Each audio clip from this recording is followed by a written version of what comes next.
Buen día. El día de hoy, nuestro equipo tiene el agrado de presentar la morfofisiología del sistema digestivo. El cuerpo humano requiere de un suministro constante de agua, electrolitos y nutrientes para mantener la homeostasis celular. El sistema digestivo es, fundamentalmente, el encargado de transformar los alimentos del medio externo en moléculas absorbibles mediante procesos coordinados de motilidad, secreción, digestión, absorción y egestión. A lo largo de esta exposición analizaremos cómo la estructura macroscópica e histológica de cada órgano determina de manera perfecta su función biológica. Antes de analizar los órganos individualmente, es indispensable comprender que desde el esófago inferior hacia el conducto anal, el tubo digestivo comparte una misma organización histológica, generalizada en 4 capas concéntricas. De adentro hacia afuera, la primera capa es la mucosa. Esta se subdivide en 3 estratos: un epitelio de revestimiento que cambia según la función del órgano, la lámina propia, compuesta de tejido conectivo laxo con vasos sanguíneos y tejido linfático asociado a mucosas, y la muscular de la mucosa, una fina capa de músculo liso que produce pliegues locales para aumentar el contacto con el alimento. La segunda capa es la submucosa, formada por tejido conectivo denso y regular. Esta es altamente vascularizada y contiene una estructura neurológica crítica, el plexo submucoso. Este plexo pertenece al sistema nervioso entérico y se encarga principalmente de regular las secreciones glandulares y el flujo sanguíneo local. La tercera capa es la muscular externa. Por lo general se compone de 2 subcapas de músculo liso, una interna de disposición circular que comprime el tubo y una externa de disposición longitudinal que lo acorta. Entre estas 2 capas de músculo se aloja el plexo mientérico, el cual es el motor de motilidad gastrointestinal, controlando la frecuencia y fuerza de las contracciones peristálticas. Finalmente, la capa más externa es la serosa, constituida por tejido conectivo laxo y mesotelio, que forma parte del peritoneo visceral. En los segmentos donde el órgano se fija estructuras adyacentes de forma extraperitoneal, como en la mayor parte del esófago, esta capa carece de mesotelio y se le denomina entonces adventicia. Iniciemos ahora el viaje del alimento en la cavidad bucal. Anatómicamente, la boca está delimitada por los labios, las mejillas lateralmente, el paladar duro y blando superiormente y la lengua en el suelo de la boca. Aquí se llevan a cabo los primeros procesos de digestión mecánica y química.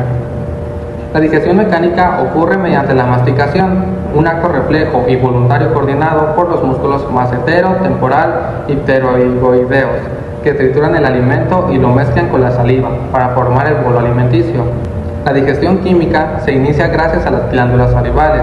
Contamos con 3 pares de glándulas mayores: las glándulas parótidas, ubicadas bilateralmente delante de las orejas, y poseen axinos de tipo seroso y secretan una saliva fluida rica en la enzima amilasa salival, que inicia la hidrólisis del almidón. También están las glándulas submandibulares, situadas en el piso de la boca, son de tipo mixto, y las glándulas sublinguales, debajo de la lengua, que son predominantemente mucosas, produciendo una saliva más viscosa, rica en mucina para lubricar. Una vez formado el bolo alimenticio, la lengua le empuja hacia el istmo de las fauces, entrando a la faringe.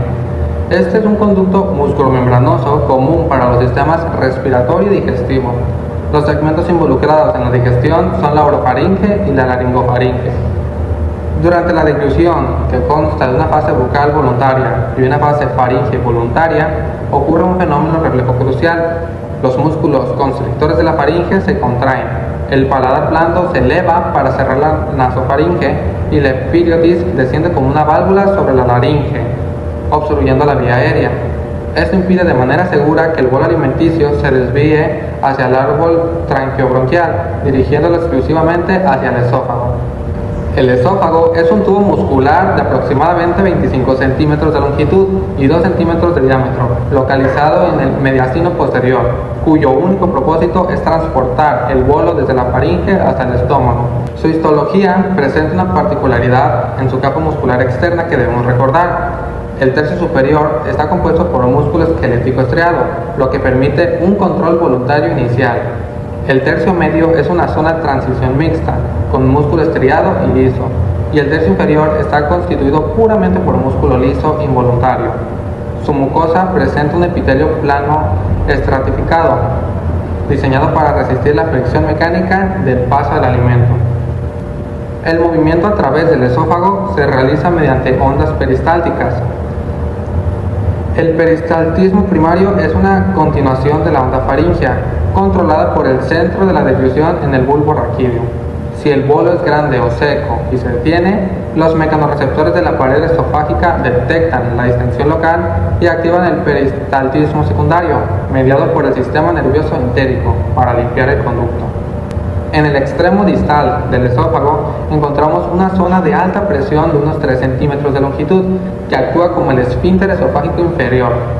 Aunque no es un esfínter anatómico macroscópicamente evidente, fisiológicamente mantiene una contracción tónica basal.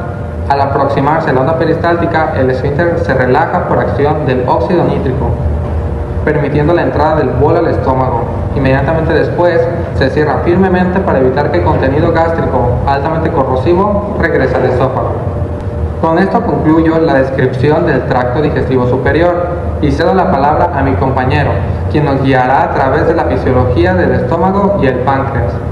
El estómago es un órgano en forma de J, localizado en el hipocondrio izquierdo y epigastrio.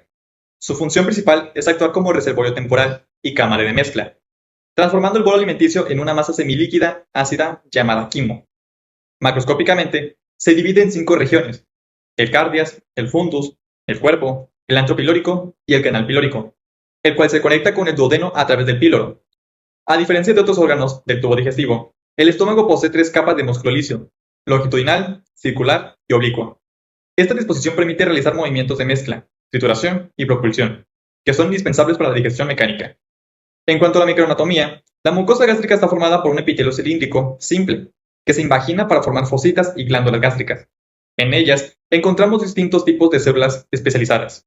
Las células mucosas producen moco y bicarbonato, formando una barrera protectora que evita la autodigestión de la mucosa. Las células parietales o abscíntricas secretan ácido clorhídrico y factor intrínseco. El ácido clorhídrico ayuda a desnaturalizar proteínas, destruir microorganismos y activar enzimas digestivas. El factor intrínseco es indispensable para la absorción de vitamina B12. Las células principales o zimogénicas producen pepsinógeno, el cual se activa en presencia del ácido clorhídrico para convertirse en pepsina, iniciando la digestión química de las proteínas. También se secreta la lipasa gástrica. Las células G, localizadas principalmente en el antro, producen gastrina, hormona que estimula la secreción del ácido y aumenta la motilidad gástrica. La secreción gástrica ocurre en 3 fases coordinadas. La primera es la fase cefálica, que es estimulada por el nervio vago, por estímulos visuales, olfativos o el pensamiento de comida. La fase 2 es la fase gástrica, desencadenada por la digestión del estómago y la presencia de aminoácidos. La fase intestinal, que regula y disminuye el vaciamiento gástrico, para permitir un procesamiento adecuado del quimo en el duodeno. Cuando el quimo pasa al duodeno, interviene el páncreas exócrino, una glándula retroperitoneal dividida en cabeza, cuerpo y cola.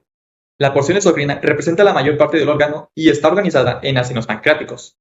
Las células acinares producen enzimas digestivas en forma inactiva para evitar daños al propio tejido pancreático.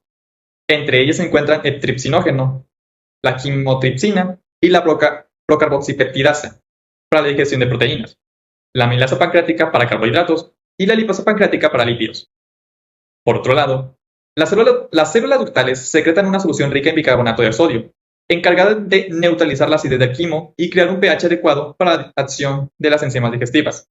La secreción pancreática está regulada principalmente por 2 hormonas intestinales. La primera es la secretina, que estimula la liberación del bicarbonato, y la segunda, que es la colecistoquinina, que promueve la secreción de enzimas pancreáticas. Finalmente, todo el jugo pancreático drena hacia el duodeno a través del conducto de Winston y la ampolla de Vater. Continuando con el recorrido del sistema digestivo, ahora hablaremos del hígado y la vesícula biliar, 2 estructuras fundamentales para el metabolismo y la digestión, especialmente en el procesamiento de nutrientes y grasas. El hígado es la glándula más grande del organismo, con un peso aproximado de 1.5 kilogramos en el adulto promedio. Se localiza principalmente en el hipocondrio derecho y parte del epigastrio, debajo del diafragma, y está protegido por la caja torácica. Está recubierto por una capa de tejido conectivo llamado cápsula o fascia de Gleason. Desde el punto de vista anatómico, se divide externamente en lóbulo derecho e izquierdo, separados por el ligamento falciforme. Además, En su cara inferior se reconocen dos lóbulos accesorios, los cuales son el lóbulo caudado y el lóbulo cuadrado. Sin embargo, más allá de su estructura externa, una de las características más importantes del hígado es su irrigación especial. Ahora les hablaré sobre el sistema porta-hepático. El hígado posee una circulación doble conocida como sistema porta-hepático, que le permite recibir sangre desde dos orígenes distintos. La arteria hepática es la que aporta aproximadamente el 25% del flujo sanguíneo y lleva sangre rica en oxígeno procedente del tronco celíaco. Por otro lado, la vena porta-hepática aporta cerca del 75% restante. Esta sangre proviene del estómago, intestinos y vaso. Contiene nutrientes absorbidos, hormonas, medicamentos y también sustancias potencialmente tóxicas. Gracias a este sistema, el hígado funciona como una glándula metabólica, ya que filtra, procesa, almacena y transforma todas las sustancias antes de que entren nuevamente a la circulación general.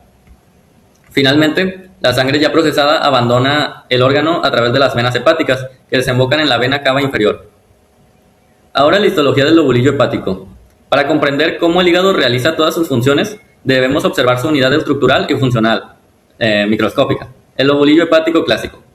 El lobulillo tiene forma de hexágono. En el centro se encuentra la vena central o centrolobulillar.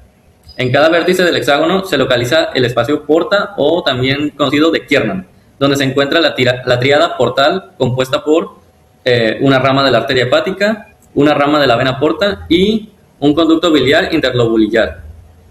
Desde estos espacios porta, la sangre fluye hacia el centro a través de unos capilares especializados llamados sinusoides hepáticos.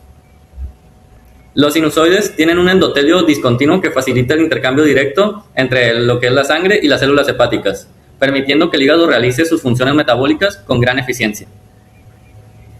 Ahora las células hepáticas. Dentro del lobulillo encontramos diferentes tipos celulares especializados, los cuales los hepatocitos son las células principales del hígado y representan la mayor parte del tejido hepático. Son los responsables de funciones metabólicas fundamentales como síntesis de proteínas, almacenamiento del glucógeno, producción de bilis y participación en la detoxificación.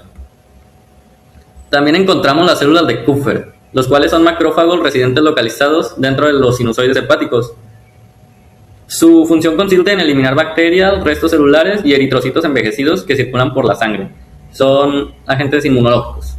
Otro tipo importante son las células estrelladas hepáticas, o también conocidas como las células de Ito, localizadas en el espacio de Dice, entre el endotelio y los hepatocitos.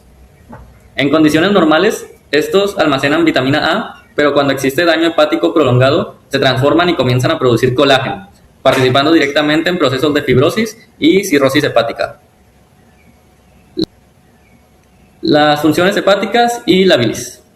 El hígado cumple con una enorme cantidad de funciones fisiológicas esenciales, esto para mantener el equilibrio del organismo. Entre las más importantes, las que más destacan son la regulación del metabolismo de carbohidratos, proteínas y lípidos, el almacenamiento de glucógeno, la síntesis de proteínas plasmáticas como la albumina, la producción de factores de coagulación, la detoxificación de sustancias mediante el citocromo P450. Pero dentro del sistema digestivo destaca una función exócrina principal, la cual es la producción de bilis. El hígado produce aproximadamente entre 600 y 1000 mililitros de bilis al día. La bilis está principalmente compuesta por lo que es agua, electrolitos, colesterol, fosfolípidos, bilirrubina conjugada y sales biliares.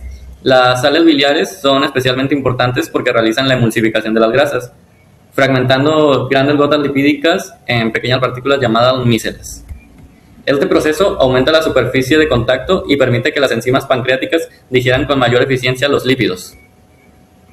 Y para finalizar, de mi parte, sería la vesícula biliar. La vesícula biliar es un órgano accesorio del sistema digestivo, con forma de pera, localizado en la cara inferior del hígado. Su función principal no es producir bilis, sino almacenarla y concentrarla mediante la absorción de agua y electrolitos. Cuando el alimento rico en grasas llega al duodeno, se libera una hormona llamada colecitoquinina, o también conocida CCK. Esta hormona lo que hace es genera dos respuestas coordinadas, las cuales son la contracción de la vesícula biliar y la relajación del esfínter de Odio. Como consecuencia, la bilis concentrada sale por el conducto colédoco y llega al duodeno para participar en la digestión de grasas. Para finalizar la descripción anatómica e histológica de este sistema, analizaremos los dos componentes finales y más extensos del tubo gastrointestinal, El intestino delgado, el sitio maestro de la digestión terminal y absorción de nutrientes. Y el intestino grueso, que es el responsable de la desecación de los residuos y formación de la materia fecal. El intestino delgado es un tubo que se extiende desde el esfínter pilórico hasta la válvula ileocecal, con una longitud in vivo de aproximadamente de 3 a 4 metros debido al tono muscular basal, aunque en cadáveres suele extenderse más.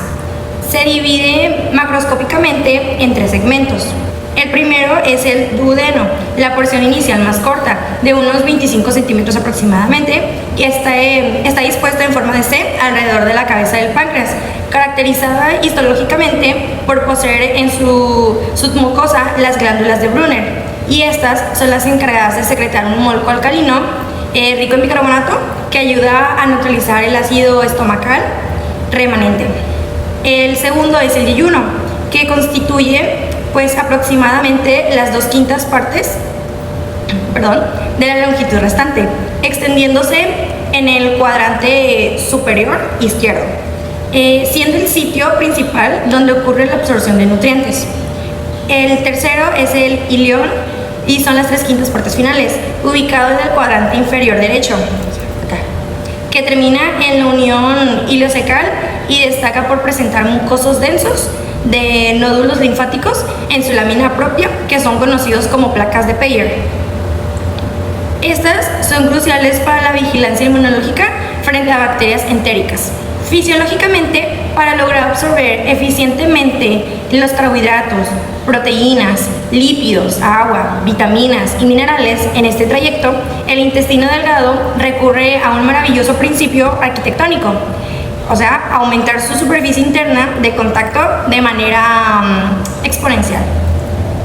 O sea, multiplicándola por 600 mediante 3 niveles de pliegues estructurales, los cuales el primer nivel son los pliegues circulares o válvulas de Kerridge.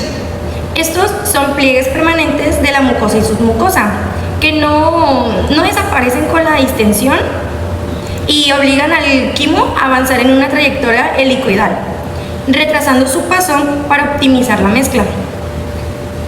El segundo nivel son las vellosidades, las vellosidades intestinales. Estas son proyecciones digitiformes de la mucosa de 0.5 a 1 milímetro de altura.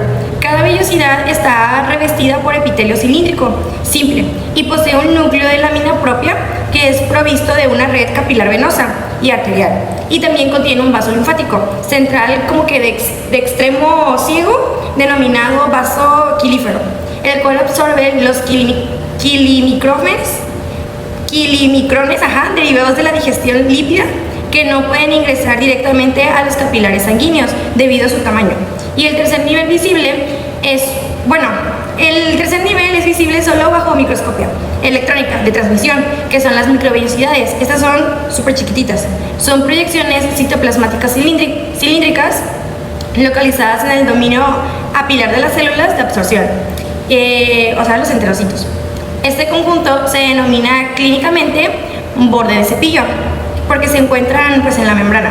Ahora sí que en la membrana de estas microvellosidades estarán ancladas de forma fija las enzimas digestivas terminales, que son por ejemplo las disacaridasas como la maltasa, la sucrasa y la lactasa. Estas rompen azúcares y peptidasas, que degradan oligopéptidos en aminoácidos libres, permitiendo su absorción inmediata por mecanismos de transporte activo. Estos están acoplados a sodio, son los secundarios, o también por difusión facilitada. Histológicamente intercaladas entre los enterocitos, encontramos 3 tipos celulares clave que se hunden formando las criptas del líbrico. Son las células, por ejemplo, las caliciformes. Estas son las productoras de moco lubricante. También tenemos las células de Paynet, ubicadas en la base de las criptas, que secretan sustancias antimicrobianas como lisocima y alfa-defensinas para regular la microbiota, y las células enteroendocrinas S e I. Estas son productoras de secrenina y colecitoquinina, respectivamente. Una vez que el contenido liminal atraviesa la válvula ileocecal, un esfínter muscular que impide el reflujo del contenido calónico encargado de las bacterias, ingresamos al intestino grueso, que este órgano tiene una longitud aproximadamente de 1.5 metros y se extiende desde el ciego hasta el ano. Macroscópicamente se organiza en el ciego. Es un saco ciego inferior donde se origina el apéndice, el colon ascendente, el colon transverso y el colon descendente. También el colon sigmoides y el recto. Y pues finalmente el conducto anal. A diferencia del intestino delgado, el intestino grueso presenta 3 características anatómicas. Son externas exclusivas. Bueno, son exclusivamente macroscópicas, que son las tenias del colon, que son 3 bandas longitudinales gruesas de músculo liso, que representan la concentración de la capa muscular externa. Las segundas son las haustas, que son seculaciones o abultamientos de la pared separados por pliegues semilunares, y esos están formados debido a que las tenias son más cortas que el resto de las capas intestinales. El tercer tipo son las apéndices epiploicos. Estos son pequeños sacos peritoneales llenos de tejido adiposo que penden de la serosa. Histológicamente, la mucosa del intestino grueso no posee pliegues, no posee pliegues circulares ni vellosidades, y carece por completo de células de Pagnet. Su epitelio es cilíndrico simple, con abundantes criptas de Lieberkühn rectas, y estas están conformadas predominantemente por una altísima densidad de células caliciformes, que estas ayudan, como ya lo he dicho, para lubricar el paso de la materia fecal deshidratada o enterocitos absorbidos o colonocitos. Fisiológicamente, el colon no secreta enzimas digestivas tal cual, ya que sus funciones principales son 2: la absorción de agua, sodio y cloruro, lo que permite compactar el quimo líquido original hasta transformarlo en heces semisólidas y servir el hábitat para la microbiota intestinal. Es una inmensa población bacteriana comensal que es, según yo, predominante anaerobia, que fermenta los carbohidratos residuales no digeribles, como por ejemplo la celulosa. También produce gases y sintetiza micronutrientes metabólicos activos que el ser humano es como que incapaz de producir por sí mismo, destacando la vitamina K. La vitamina K es indispensable para los factores de coagulación hepáticos y vitaminas del complejo B. Finalmente, los movimientos de propulsión en masa del colon desplazan las heces hacia el recto. La distensión de las paredes rectales por la llegada de la materia fecal estimula los mecanorreceptores que activan el reflejo de la defecación, que es un reflejo parasimpático sacro que refleja de forma involuntaria el esfínter anal interno de músculo liso, mientras el sujeto mantiene el control voluntario del esfínter anal externo de músculo estriado a través del nervio pudendo, hasta que las condiciones sean, pues ahora sí que propicias para la digestión.